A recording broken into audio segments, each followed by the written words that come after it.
नमस्कार गाइस, कैसे आप सभी। मैं आशा करता हूँ आप सब ठीक होंगे। आज हम लोग विषय विज्ञान के बारे में कुछ ज़रूरी बातें बताना चाहता हूँ, ठीक है।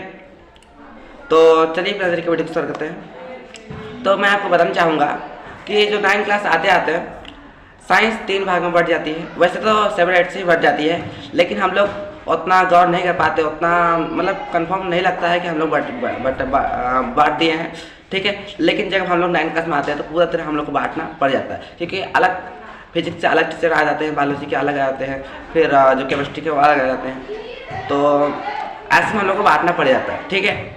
तो मैं उसी के बारे में आप लोग को बताने वाला हूँ, यानी फिजिक्स के बारे में, यानी जिसका हिंदी होता है भौतिकी। तो ठीक है, तो भौतिकी का सबसे पहले हम लोग क्या करना है, उसका परिभाषा जान लेना है। तो उसका परिभाषा आपको स्क्रीन पर दिख रहा होगा कि विज्ञान की वह शाखा जिसमें हम प्राकृतिक एवं प्राकृतिक घटनाओं का अध्ययन करते हैं, उसे हम भौतिकी कहते हैं, ठीक है। परिभाषा देख लीजिएगा स्क्रीन पर। और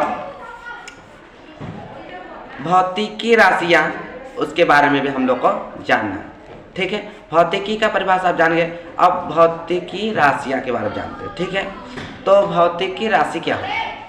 तो कोई भी राशि जिसे नापा या तौला जा सके, हम लोग उसे भौतिक राशि कहेंगे, ठीक है। उदाहरण के लिए हम लोग लंबाई ले सकते हैं, दूरी ले सकते हैं, विस्थापन चाल ले सकते हैं, ठीक है।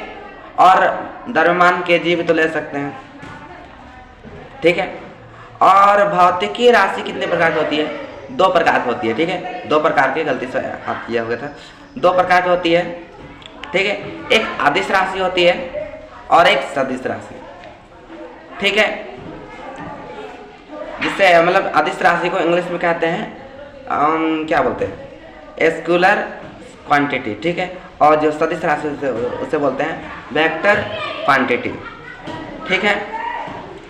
और अदिश राशि का अगर परिभाषा पूछा जाए तो क्या कहना है हमें? वैसी राशि है जिसके सिर्फ परिमाण हो, जिसमें दिशा ज्ञात नहीं हो, सिर्फ परिमाण हो, उसे हम अदिश राशि कहेंगे, ठीक है। और सदिश राशि वैसी राशि जिसमें परिमाण के साथ दिशा का भी पता होता है, उसे हम सदिश राशि कहेंगे। मतलब अदिश राशि में हम दिशा का कोई वैल्यू नहीं होता, मतलब दिशा का कोई मतलब नहीं होता, दिशा कोई भी हो, किधरों भी जाओ, फर्क नहीं पड़ता, ठीक है। लेकिन सदिश राशि जो होता है उसमें दिशा का भी ज्ञात करना पड़ता है, ठीक है। दिशा किधर जा रहा है, तो शॉर्टकट दूरी होगा तो दिशा देखना पड़ता है, ठीक है, सीधा दिशा देखना पड़ता है। तो जो अदिश राशि का उदाहरण हो सकता है, लंबाई हो सकता है, द्रव्यमान हो सकता है, दूरी हो सकता है, चाल हो सकता है, समय हो सकता है। और मतलब ये जो है लंबाई है, द्रव्यमान है, दूरी है, चाल है, समय है, ये सबको ना दिशा का जरूरी नहीं है, ये किसी भी दिशा में ये करेंगे बात बराबर होगा। अदिश राशि होगा, कोई भी दिशा से हम लोग लंबाई नापेंगे चलेगा, द्रव्यमान नापेंगे चलेगा, दूरी मापेंगे, चाल नापेंगे, समय नापेंगे चलेगा, ठीक है। लेकिन विस्थापन, वेग, बल, संवेग, ये सब ऐसे राशि हैं जिनको हम बिना दिशा का ज्ञात नहीं कर सकते हैं, ठीक है। हम लोग को विस्थापन ज्ञात करने के लिए दिशा जाना जरूरी है, दिशा होना बिल्कुल जरूरी है। वेग भी, बल भी, संवेग भी, सब दिशा में आ गया, मतलब सदिश राशि में आ गया, ठीक है। उसके बाद साधारण बीजगणित से जोड़ते हैं, मतलब अदिश राशि को हम लोग ऐसे नॉर्मली ये जो गणित में ये जो जोड़ घटाव का नियम होता है, साधारण बीजगणित, उससे हम जोड़ सकते हैं, ठीक है। लेकिन जो सदिश राशि होता है उसके लिए अलग से एक नियम है, सदिश योग के नियम से ही जोड़ना पड़ता है, ठीक है। गलती से बंदिश योग नियम लिखा गया है गाइस, आप उसे सदिश योग नियम कर दीजिएगा यहाँ पे, ठीक है। आशा करता हूँ गाइस आप सबको कुछ सीखने को नया जरूर नॉलेज मिला होगा, और कोई दिक्कत तकलीफ है तो आप जरूर कमेंट कर दीजिएगा।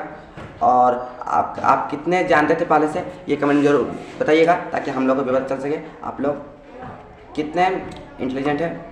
चलिए वीडियो एंड करते हैं, मिलते हैं अगले वीडियो, तब तक के लिए टेक केयर।